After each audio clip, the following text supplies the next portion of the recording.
So I have the opportunity to travel across the great state of Florida to talk to other people about Braver Angels, and I was invited to a community in Sarasota, and they were really hyped, really excited about Braver Angels. They're like, okay, we've got to have an alliance here. I'm like, okay, great. So we packed up, went over, and spent about an hour and a half talking to them, and was wondering, what did they really want for an alliance? Because we were there to help them talk to their neighbors, right? But the more we spoke to each other, the more we realized, okay, well, when a hurricane came through, everybody came together and helped each other clean out each other's lawns and things of that nature, yards. And when I need something, I go to my neighbor. We just don't talk politics. But okay, so what do you really need us for? And it came out, right? It finally came out. Well, I need to know why they voted the way they did. I need to know this. They were wrong. They pulled the lever for the wrong person, and I need to know why. And at that point, I realized that no, we're not the tool you need. We're not. As I'll discuss later, Braver Angels and a lot of civil discourse organizations that teach tools, we're not here to help you win an argument. That's debate, right? I'm not here to help you convince your friend, your buddy, your family member that they're wrong and you're right. That's a court or a psychologist, I don't know. But that's not what we do. We help you ground yourself in a way where you can talk to people who are ideologically opposed to you and still walk away as friends, as family members. So, yeah, that's why we didn't work in Sarasota. Rick, you, after a long career in law and government, started that public policy, and thank you, the Public Policy Institute. And public policy deals with all kinds of topics. It could be funding for the military, funding for whatever. And whether it's a view on the death penalty or abortion, those are policy decisions, and people differ on those too. And kind of to your point there, I guess in some people's mind there's a right or wrong on those. So how do you kind of thread that needle with what you do at Jacksonville University? Well, is that working? Not yet. Just give it a second. Yeah, I got it. Thanks, John. It's hard, and let me say this in answering it. I really want to commend OneJax for having this conversation. I think it's a really important conversation to have, and Elizabeth and John moderating this. I actually think, and I'd be interested in how you all feel, that currently, right now, and this is part of what we're trying to address at the university, it is the worst partisan divide of my lifetime. I don't really say that lightly. I actually think it's one of the worst partisan divides in the history of the country, and I'll lay aside the Civil War, which is in its own category. I hope I look younger than this, but I actually remember 1968, and there's black and white images of the Democratic Convention and the violence, the black and white images of those fightings that were going on at the convention. 1968 was a different time, of course. You had the Vietnam War, you had civil rights, you had the assassination that year in '68 of Robert F. Kennedy and Martin Luther King. But I'd suggest that divide is different than what we have today. Today, when we differ on these issues, there's a tendency to think that the other side is evil, that there's something wrong with them. In this room, I'd be willing to bet that some of you voted for Kamala Harris, and some of you voted for Donald Trump. And among those of you who voted for Kamala Harris, I'd be willing to bet that some of you are completely mystified and don't understand how you could possibly have voted for Donald Trump.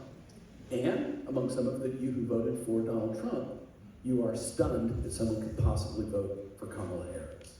It is a deep partisan divide that I think threatens the future of the country. It's really serious. And it's not just in Washington or Tallahassee or here in Jacksonville, it's at your Thanksgiving table, is it not? I mean, it really is. So John's question related to the Institute, and we felt when we started this Institute, and I had the privilege of working with John for a number of years, we felt there was a need to begin to educate, train, prepare a whole new generation of leaders in public policy for public service. But we also felt, and for the private sector, but we also felt there was a need to take on this partisan divide. And our brand in the classroom and in our events and in our television commentary has been this nonpartisan, practical, values-driven approach to public policy. But it's really, really hard. I know we're going to talk a little bit later about some of the barriers and challenges, but one of the things you may ask is, what has changed? Why, Rick, is it worse today? I'm not an expert on that, but I can tell you there's a couple things we'll talk about. One is social media and technology, and the echo chamber of hearing just our own views. You know, President Trump's trying to extend the agreement on TikTok, but young people, our children, they're not reading newspapers. They're not watching the 6 o'clock news. They're getting their information from TikTok and from X and other places, and those algorithms are giving them exactly what they want to hear. It's an echo chamber.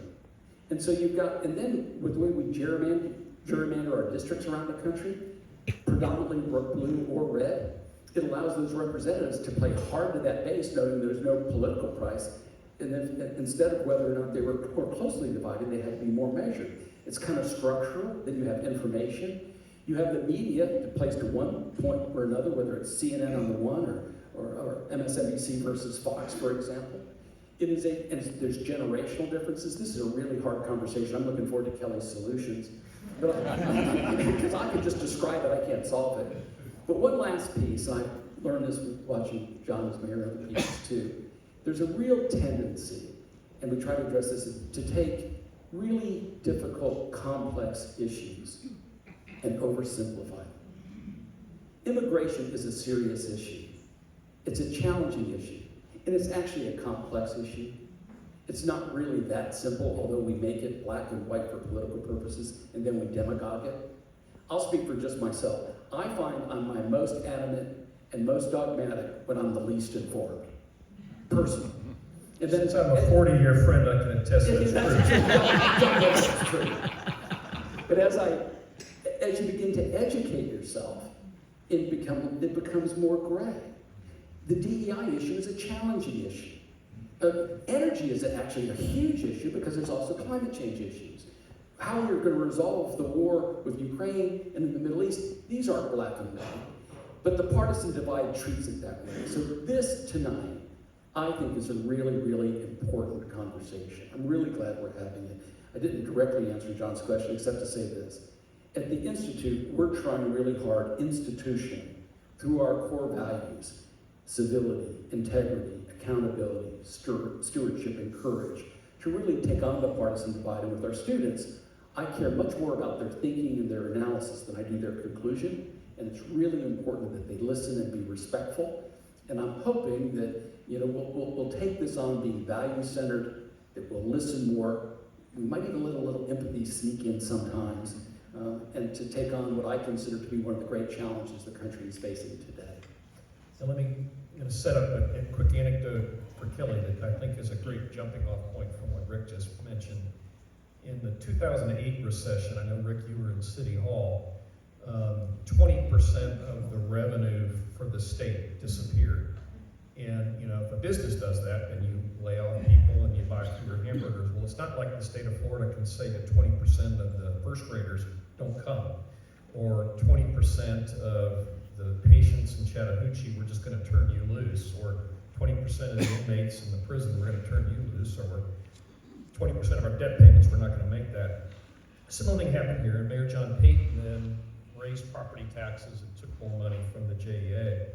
And it really, in my opinion, didn't have a choice. But about that time, I was at a Japanese restaurant, and a young couple walked in with a brand new baby. And he was just ranting and raving about the mayor. I still remember, beautiful couple, beautiful baby, and he had a NASCAR hat on. And he said, well, my business has died. My dad and I have this business. We build carports, fences, and every time I turn around, I'm getting a new tax bill. And I kind of knew there was no talking to him about why the city government needed to raise that revenue. And he's saying, I'm having to sell things because I've got this brand new baby now. So Kelly, with that setup, how do you know, what barriers do you see what barriers do you see? And then I'm gonna come back and ask, Yeah. because what your business is tools that you believe can be used, or believe you demonstrate are usable and fixable to do that kind of thing. Yeah, well, that's a tough setup, John, because it's all I have when I listen to that type of story is an enormous amount of empathy for John Payton, who's trying to balance the needs of so many people and resources, and enormous amount of empathy for this couple and people who run businesses, as I do, and many of us have done. And I just feel compassion for them. And then it's difficult, right? There's no one specific answer. So to get into this conversation around barriers, what do we think some of the barriers are, right? And if we're perhaps uninformed or naive, perhaps we might think the barrier is the other guy's just wrong, right? That's the barrier, right? And once we want to educate ourselves, perhaps, or think reflectively, we might think about, and I use the tools around emotional intelligence, and that's sort of what my business is.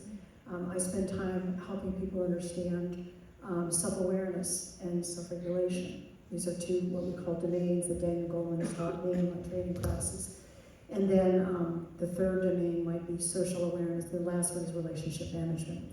So if we're thinking about self-awareness, we might begin with just really begin with the beginning, which is where we're self-aware, we're going to be aware of our emotions, right?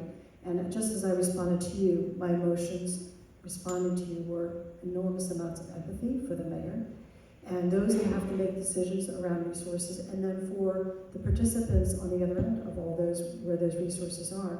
And so if we're self-aware, so for instance, we're at Thanksgiving table, we talked in the green room about how's Thanksgiving going for everybody, right? And so this idea of, okay, what are my emotions? So it's being aware of what my emotions are. And maybe my emotion, I find it coming up for me that I'm feeling frustrated with a cousin or an uncle who is now starting to drink too much at Thanksgiving and spouting off political views. And so now this becomes very difficult. So this notion of self-awareness is the awareness of my own body, the intuitive nature of where my emotions lead me. And emotional intelligence, what it really means is it's an intelligent system. Our bodies are a highly intelligent system, and our nervous systems are to be listened to.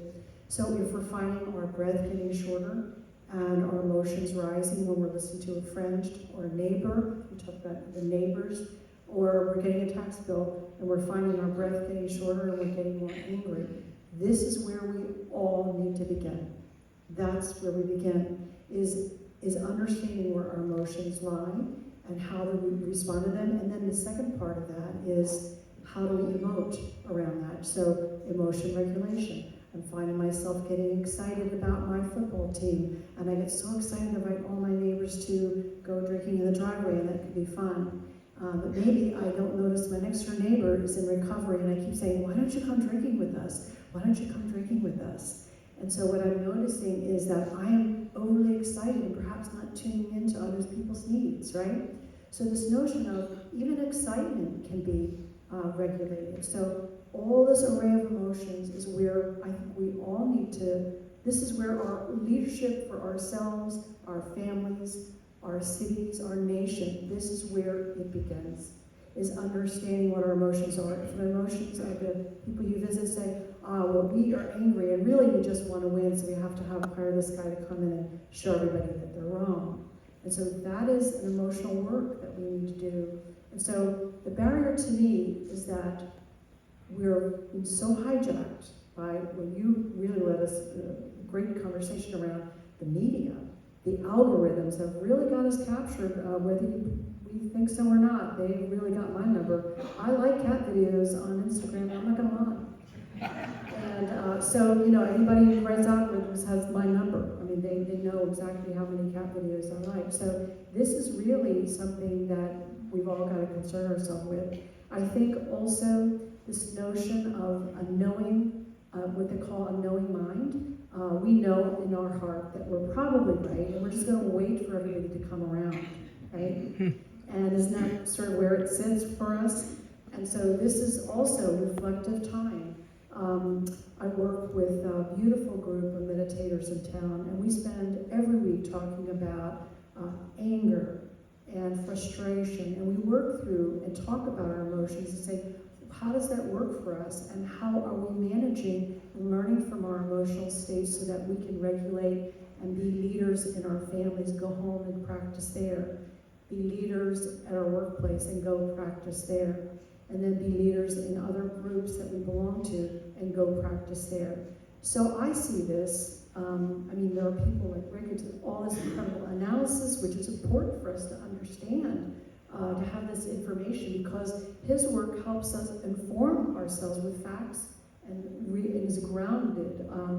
And so this other notion of a barrier in my mind is thinking that somehow we're separated from one another.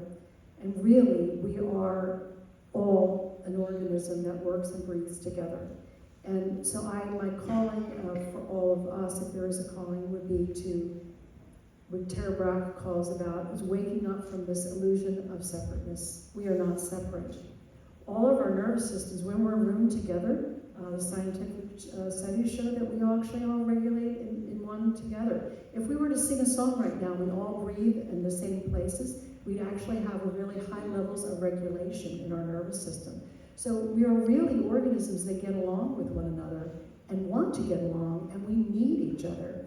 So knowing that that is our connection, to me, is the starting line. I don't know if I answered your question. No, I think it's perfect, and it's a great switch over to you, Reverend. How can a community foster this dialogue and understanding across the political differences?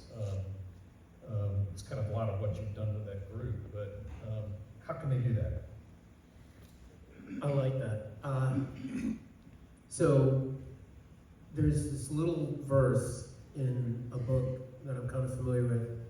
It's to be quick to listen, slow to speak, be slow to anger, right? That book sounds familiar. Absolutely. I used to get caught up a lot in, and I don't know if you all can relate to this, but I used to get caught up a lot in, will you hurry up and finish what you're saying so that I can rebut? And I can deliver that perfect rebuttal, okay? Just hurry up and speak, and I can come back. Let's do less of that. Let's just start by doing less of that, right? Let's start by listening more and taking a practice from Kelly before I answer. What if I just took a breath and actually kind of thought about what was just said?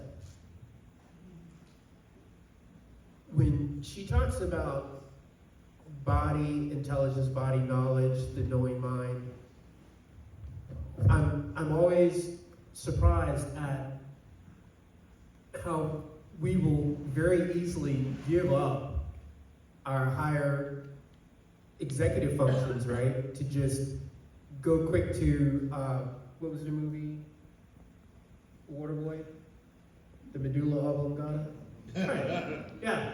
We just go straight to that alligator brain, right? We're primed for whatever somebody just said, and we're ready to fight, ready to defend our ground, we're ready to win. Why? Because we feel threatened. It's a feeling. Exactly. So, why not just listen? Not gonna hurt you, right? Just start with listening. No, I think some of that reaction because you want to change the other person's mind. Right there. I mean, that was the core essence of what happened in Sarasota. I'm not there to do that. Nor should I, because then if I get a lot of people around me who think the same way I do, what's that called? Yeah, it's an echo chamber, right? You mentioned it earlier. it's an echo chamber. Now, I don't have new ideas introduced. Now I am staying stagnant in where I am, how I think, and what I think. Where has that ever gotten us? How has that ever advanced anybody, individually, as a community, as a civilization? Where it has just staying stuck in one spot ever done good? Unless it's your favorite fishing spot, then I'll give it to you, but yeah. Rick, you, as Elizabeth mentioned, you do political analysis for WJXT Channel 4. And by the way, and I've said this to Rick privately as well, I think the quality of what you do is just spectacular. I think it's national quality, and I know a lot of the national stations have also had you on for some of these analyses. But in my opinion, you do a good job of explaining two sides of the issue and what the various political parties are seeing. How do you make yourself do that? Well, one thought, and I'd like to maybe throw this out as a possible suggestion, is that if you're reading the New York Times, I'd like you to suggest you also read the Wall Street Journal. And if you're reading the Wall Street Journal, I'd like to suggest you also read the New York Times. One of the things I've actively tried to do, quite frankly, is to read both. And to watch Fox and CNN. And in fact, in the fitness center this morning, usually I put both channels on. I really do want to hear. What I found over time, and it goes back to that thing that was actually true, that I've been my most adamant when I've been my least informed, is that when I get to understand where both sides are coming from, I think you'll find that on both sides of this discussion, there are, on both sides, they love the country, they love their spouse, they love their children, and they want for the best. They just happen to disagree. And passionately, by the way. Now that's okay, too, because these issues are big issues. It wouldn't take us long to get into some issues where people could get really, really animated. And so what I've tried to do is to try to actually hear, and I have my own biases, but I do try to hear both sides. I try to understand the arguments of both sides. I try to see where they're coming from, because they actually do come from a really good place. But these issues are really emotional. And it reminds me, John, a moment ago, you said we're trying to persuade people of things. I'll give you one little anecdote on this. I have two brothers.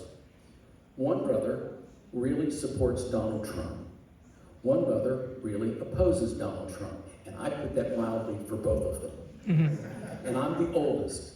And I decided in my oldest wisdom that I was going to try to change both of them, to try to get them to see that maybe they could see the other side. And the only thing I did was strained my relationship with both. They weren't moving.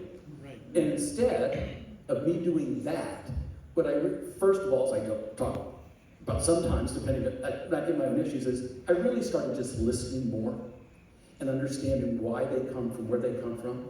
By the way, they both come from a really good place. And they disagree on this fundamentally. They've both been married over 30 years. They both are great husbands. They're great fathers. They're great people. They just really disagree on this. And so I've got a news flash. I have a lot of great friends who I respect who voted for Kamala Harris. I have a lot of great friends who I respect who voted for Donald Trump.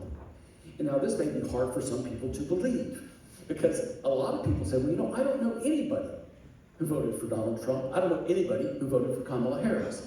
Well, apparently they did, because let me tell you, in September, Donald Trump had just over 77 million votes, 77.3. Kamala Harris had 75 million votes. It's a divided country. It's a divided country. It's about 1.5%. The first time the Republicans had the popular vote in 20 years. And although the margin is small, it's significant. He swept all the swing states. So, John, that's sort of a rambling answer to say what I try to do. I don't know if I'm successful or not, but I try truly to understand where each side is coming from. And then I try to take what they're arguing and make it somewhat understandable. And if you watch closely, you may actually see that I'm really not giving my opinion that much. I'm really trying to summarize what the arguments are, when someone maybe has a better argument, when arguments can be hard to sell, For example, Donald Trump did an executive order on birthright citizenship. I delicately put that in, as an attorney, I can tell you, not much of a chance of succeeding legally, and we can have that conversation around that. He actually did this extension, the 75-day extension for TikTok. A little challenging there from a legal standpoint too. But there's a political discussion, there's a legal discussion, there's a policy discussion. But I hope to try to call balls and strikes, and I'll bet in this room too, there's an appeal for someone trying to call balls and strikes instead of trying to be Fox or MSNBC. Yeah, the sad thing is there doesn't seem to be an audience for the middle. CNN tried that and their readership kind of tanked. And Kelly, again, you've been in this business a long time, a related business. What tools do you see that are best to be able to help move a team or a business or a community? Thanks, Don. So I really like how you framed that. That was so brilliant. This is why you're on TV. And I want to expand on a concept that you outlined, which is sort of the template we're all given, right? Which is the dualistic thinking, right? That there's something here and something there. There's a blue and there's a green, and there's a left or there's a right or something like that. So this concept of this dualistic thinking, I just want to propose an idea that what if we weren't to play along mentally and emotionally with that framework, which I know that is sort of what you've got to deal with because that's sort of the template, academically also. But what if we as individuals don't play, right? I'm not going to play. So perhaps I don't identify with this team or that team, and I'm not going to root for this team or that team or any of the other teams. But I might think about what I value the most and really do that examination work, which is, by the way, a lot of work. You've mentioned values before. Value work is very, very difficult. So to answer your question, doing some really original value work, and it's not done just one time.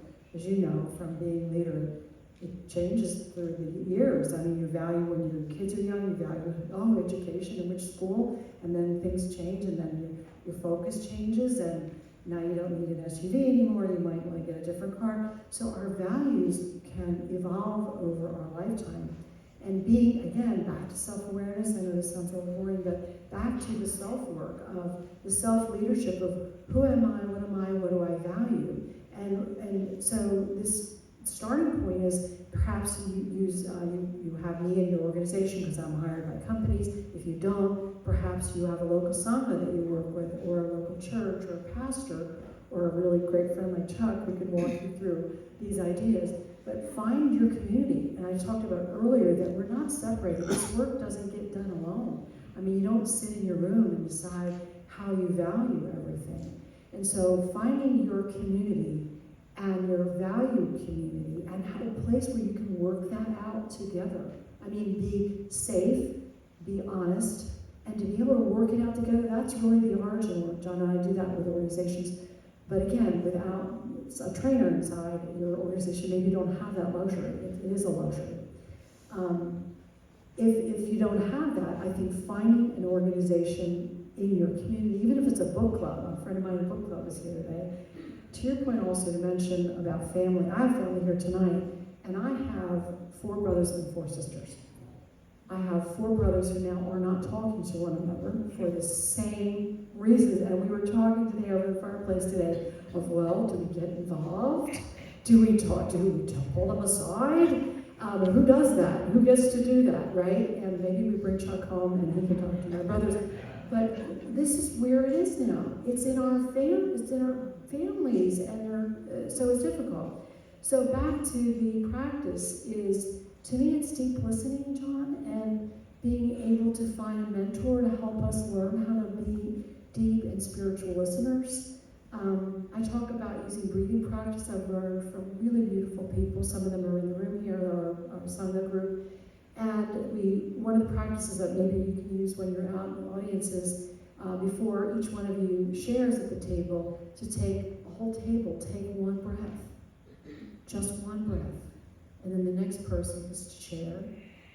And then everybody takes their breath.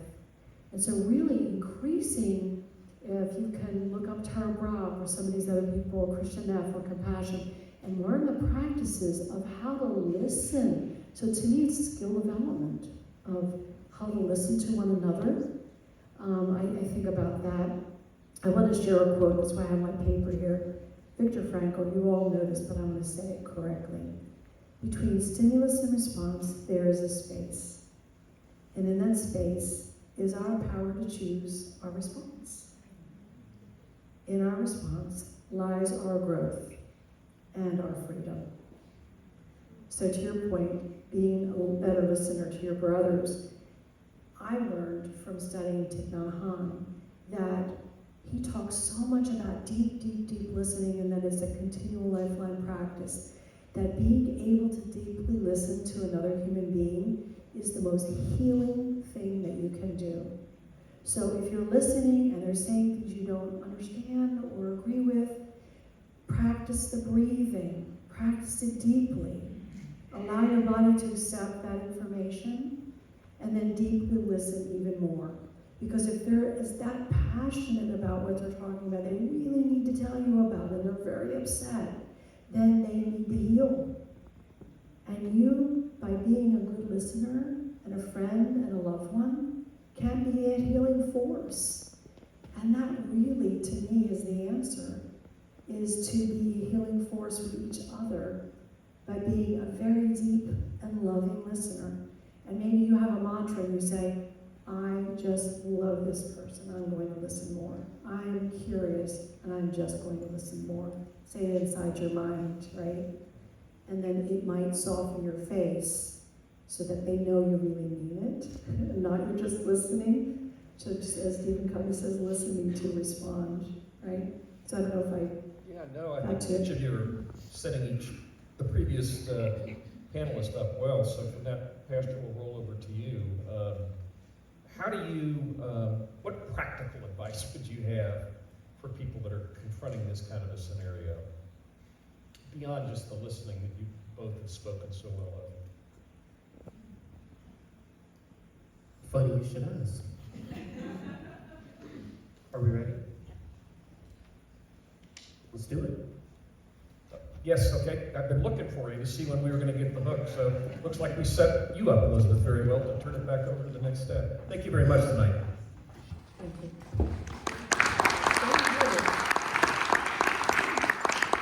Trying to take us through that very thing as we get into the rest of our program, but thank you so much for your conversation. Thank you for your wisdom and for being with us tonight. The work that each of you do is incredible, and I appreciate you sharing with us. So give it up for our panel.